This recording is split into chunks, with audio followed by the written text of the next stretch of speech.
नंदा देवी राज्यात की जो सर्वोच्च आयोजन समिति है, नंदा देवी राज्यात समिति, उसकी बैठक कांडप्रयाग में हुई। माननीय अध्यक्ष जी के नेतृत्व में, उनकी अध्यक्षता में, और इसमें 11 में से 9 सदस्य इसमें उपस्थित हुए। एक सदस्य से कोई कॉन्टेक्ट नहीं हुआ, लेकिन महेंद्र कुंवर जी से वर्चुअल बातचीत हुई और वो भी इसमें शामिल हुए। और आज की जो बैठक थी उसमें हमने कुछ प्रस्ताव शासन के सम्मुख रखे हैं, जैसा हिमालय सचल महाकुंभ श्री नंदा देवी राज्यात के लिए कुंभ प्राधिकरण की तरह हम शासन से मांग कर रहे हैं कि एक प्राधिकरण का, नंदा देवी राज्यात प्राधिकरण का गठन किया जाए। और ये प्राधिकरण नंदा राज्यात के साथ साथ जो यहाँ की नंदा देवी लोक जात हैं और जो वार्षिक यात्राएँ हैं और जो नंदा देवी के नाम से लगने वाले जितने मेले हैं उत्तराखंड के, उनके योजना बनाएं, उनके विकास का भी काम करें, ये उसमें कहा गया। और दूसरा, ये प्राधिकरण जो हमारे धार्मिक अनुष्ठान हैं उससे कोई छेड़छाड़ नहीं करेंगे। वो धार्मिक अनुष्ठान का पूरा जो दायित्व है नंदा राज्यात का, वो हमारे जो गढ़वाल के राजवंशी कुंवर हैं, कांसवा गांव के राजकुंवर, उनके पास ही सुरक्षित रहेंगे, जो 8वीं शताब्दी से लगातार राजपरिवार के पास हैं।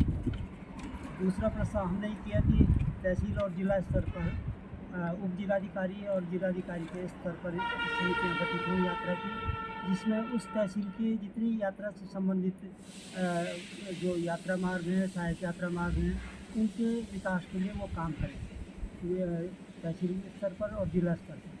तो ये 2 प्रस्ताव इस तरह थे।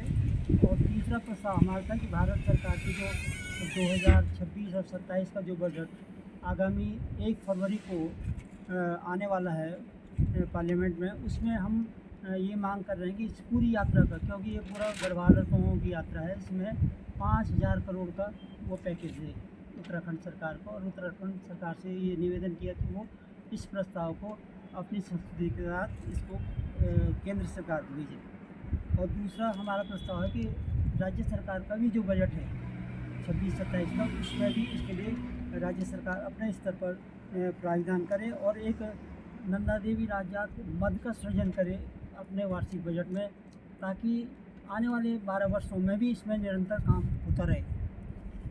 ये प्रस्ताव किए गए। और एक प्रस्ताव हमारा ये भी था कि यात्रा से संबंधित जनपदों की जो जिला योजना है उसमें नंदा देवी राज्यात मद का सृजन हो, ताकि वो लगातार काम किया जा सके।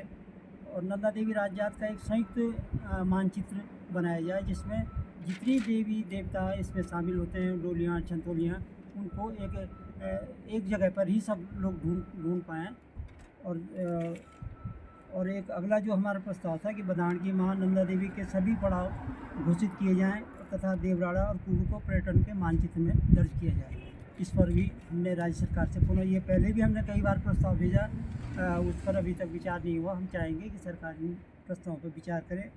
और नंदा देवी राज्यात में शामिल होने वाले जो सहायक यात्रा मार्ग हैं, उनमें ढांचागत सुविधाएँ सृजित हों। बहुत सारे कार्य योजनाएँ इन सहायक यात्रा मार्गों की शासन को पहुँची हैं, लेकिन इनके आगड़न अभी तक नहीं बने हैं। हमारा आग्रह ये रहेगा कि इस पर वो जल्दी से जल्दी इस पर काम करें। तो ये कुछ प्रस्ताव थे जिन पर आज बातचीत हुई, और उम्मीद है कि सरकार इन पर काम आगे करेगी। जैसा कि अध्यक्ष जी ने अभी बताया कि जो एक महत्वपूर्ण प्रस्ताव आज इस बैठक में किया गया, जो इस प्रकार है: जिलाधिकारी चमोली एवं श्री नंदा देवी राज्यात यात्रा मार्ग अध्ययन दल के पत्र एवं रिपोर्ट पर श्री नंदा देवी राज्यात समिति की बैठक में व्यापक विचार विमर्श हुआ।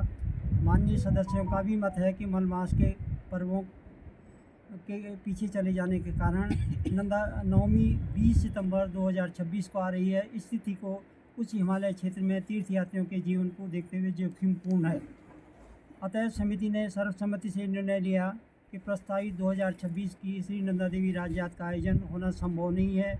आगामी बसंत पंचमी 23 जनवरी को गढ़वाल के राजवंशी कांसवा गांव के राजकुंवर श्री नंदा देवी मंदिर नोटी में नंदा देवी राज्यात की मनौती करेंगे और ज्योतिष गणना के अनुसार आगे के कार्यक्रम की भी घोषणा करेंगे। चूँकि 2026 की यात्रा के मुहूर्त की अनुष्ठानिक घोषणा नहीं थी और सामान्यतः यह प्रस्तावित थी, इसी भांति 2012 में भी प्रस्तावित यात्रा को मलमास के कारण आयोजित नहीं किया गया था। तीर्थ यात्रियों के जीवन की रक्षा एवं विश्व कल्याण के लिए यह निर्णय लिया जा रहा है। तो इस